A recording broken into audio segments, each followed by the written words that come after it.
So I had this old piece of pine sitting around, and I was going to try to make a mug out of it. So first I got to the table saw and redid the edges of it to make them straight. They were already pretty much straight, but there was a lot of grime and dirt on them. I added that, and then I began cutting some small strips off the sides. These were about a quarter, maybe a centimeter long, quarter of an inch, something like that. So they weren't that thick at all. Then I went ahead and cut those in half and got about 8 small strips. And then I cut some angles on those so it would make the mug. They would be able to go all the way around the mug. So I cut about a 15-degree angle on both sides of all of these strips, and then I set up a stop block on my miter saw, and I started cutting these down to length, so they would all be the same length. And I had about 30 of these or something like that, and I only used about maybe 20 or 25. But since they were so small and the angle wasn't that big, a lot of them went around. So now I am setting up some painter's tape, and I'm just placing these on top. For projects like this where you have pieces that go in a circle, painter's tape works really well. So then I spread glue in the cracks, and I spread it around with my finger. A lot of people use brushes and stuff like that, but I generally just use my fingers. And make sure to spread some on the end there. I almost always forget. And then you're just gonna wrap painter's tape around, and then get a lot more. If you have some ratchet clamps, this would be the time to use them. I don't have any, so I just used a lot of tape, and that seemed to work okay for my purposes. Then I cut another piece on the miter saw, and then I cut 2 small pieces from that, and this is what I'm going to use for the bottom. I lost the footage of me cutting those on the table saw, but I just clamped those together, and so there wouldn't be any warp in it. I put a heavy object on top. So it's the next day, and this is finished drying, so I take off the tape, and I go ahead and clamp it to my workbench, and I start planing it, try to get the edges as round as possible. If you had a lathe here, you could probably try to use one to really strengthen that. I don't, so I just used a planer and mostly a sander, which you see me doing here. I sanded the top, the bottom, and all the sides a lot with all different grits from 80 to 220, and that seemed to work really well.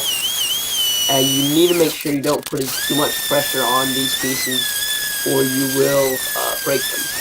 So I went ahead and sanded the bottom piece, and then I took the top piece and put it on top of the bottom piece and traced it.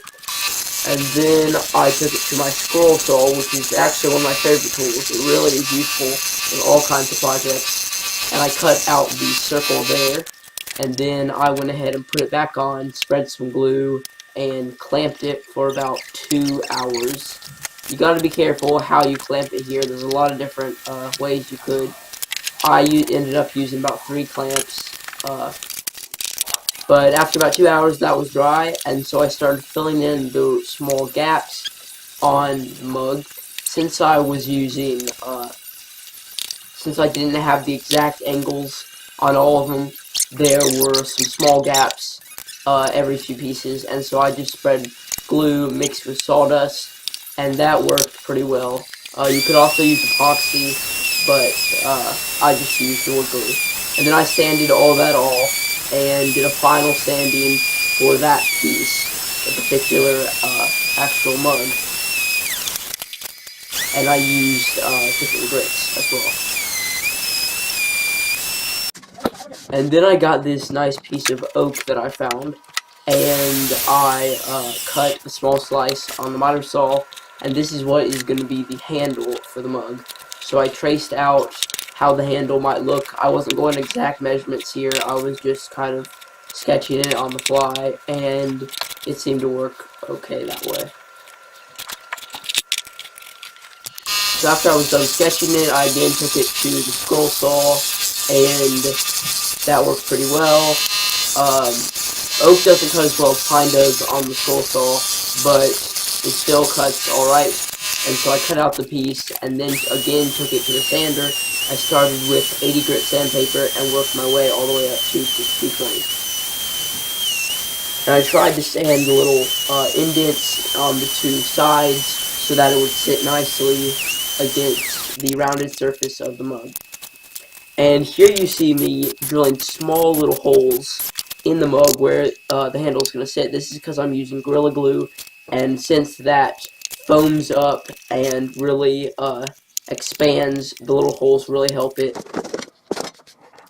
And so then I clamped it and let it dry for a few hours, and then I scraped away all the excess, squeezed out because it had foamed so much.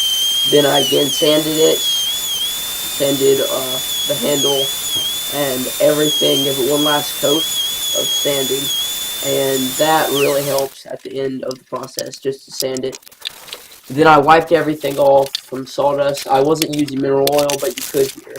And then I finished it with a wood stain. This is dark walnut, and it makes it look more rustic and a little more realistic than just a pine mug. And that was pretty much it. After I finished that, I just wiped it off and let it sit for a few hours.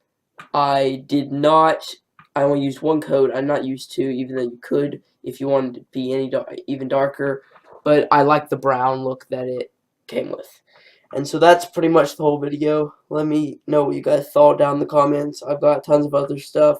If you want to check that out, feel free to subscribe, like the video. I will see you guys next time. Take care.